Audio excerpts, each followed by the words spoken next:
வணக்கம் மக்களே. இன்னைக்கு மொறுன்னு ஒரு ஸ்நாக்ஸ் தாங்க செஞ்சு காட்ட போகிறேன். இப்போ 1 கப்பு தண்ணி எடுத்துருக்கிறேன். 1 கப் மாவுக்கு 1 கப்பு தண்ணி சேர்த்துக்கணும்.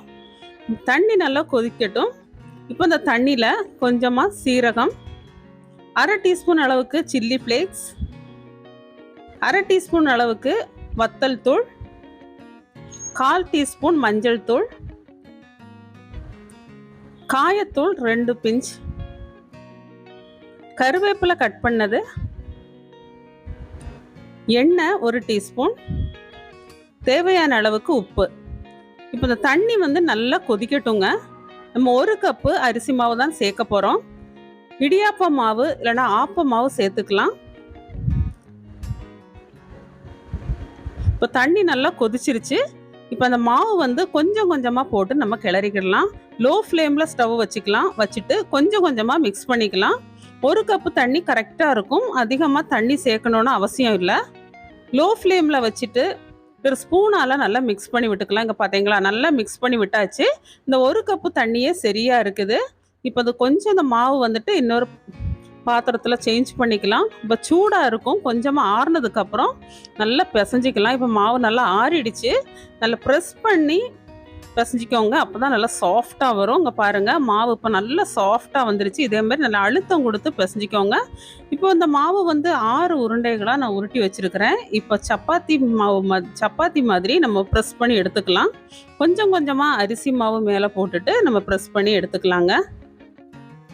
சூப்பராக இருக்கும். மொறுன்னு இருக்கும் இந்த சிப்ஸு. நீங்கள் இந்த அரிசி மாவு சிப்ஸ் ரொம்ப ஈஸிங்க, சிம்பிள், யார் வேணாலும் பண்ணலாம். ஈஸியாக இதே மாதிரி செஞ்சு பாருங்கள். இங்கே பார்த்தீங்களா, இந்த அளவுக்கு பட்டையாக இருக்கிற மாதிரி எடுத்துக்கலாம். மேலே கொஞ்சமாக மாவு தேய்ச்சிக்கலாம். அப்போ தான் நமக்கு கட் பண்ணுறதுக்கு ஈஸியாக இருக்கும். கேக்கு கட் பண்ணுற இந்த மாதிரி நைஃப் இருந்ததுன்னா நீங்கள் கட் பண்ணிக்கலாம். நமக்கு எந்த ஷேப்பு வேணாலும் சேர்த்துக்கலாம். இதுக்கு ஸ்பெஷலாக இந்த ஷேப்பு தான் வேணும்னு அவசியம் இல்லைங்க. டைமண்ட் மாதிரி கூட பண்ணிக்கலாம், இல்லை ஸ்கொயர் டைப்பில் கூட கட் பண்ணிக்கலாம். நம்ம விருப்பம் தான். எந்த ஷேப்பில் வேணாலும் இப்படி கட் பண்ணி எடுத்துக்கலாம்.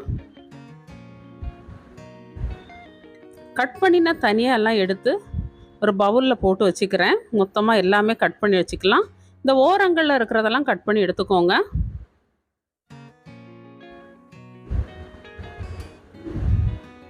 இப்போ எல்லாமே நான் கட் பண்ணி எடுத்து வச்சுட்டேன். இப்போ ஆயில் சூடு பண்ண வச்சுருக்குறேங்க. இங்கே பார்த்தீங்களா, ஸ்கொயர் மாதிரி, டைமண்ட் மாதிரி எப்படி வேணாலும் எடுத்துக்கலாம். ஆயில் நல்லா சூடானதுக்கப்புறம் ஒன்று நம்ம போட்டுடலாங்க. ஃபஸ்ட்டு ஒரு 15லேருந்து 20 வரைக்கும் போட்டுக்கலாம். நல்லா சூடானதுக்கப்புறம் மீடியமில் வச்சுட்டு இப்படி போட்டுட்டிங்கன்னா அப்படியே நம்ம போட்ட உடனே அப்படி மேலே அப்படியே பொங்கி வந்துடும் பாருங்கள். 2-3 தடவை திருப்பி போட்டுடலாங்க. போட்ட உடனே அப்படி கலர் அப்படியே சேஞ்ச் ஆயிரும். சேஞ்ச் ஆனதுக்கப்புறம் அந்த ஆயிலில் இருக்கிற சலசலப்பு அப்படியே குறைஞ்சிரும். அந்த ஆயிலோட சலசலப்பு குறைஞ்சிருச்சுன்னா நம்ம சிப்ஸ் ரெடி ஆயிடுச்சு.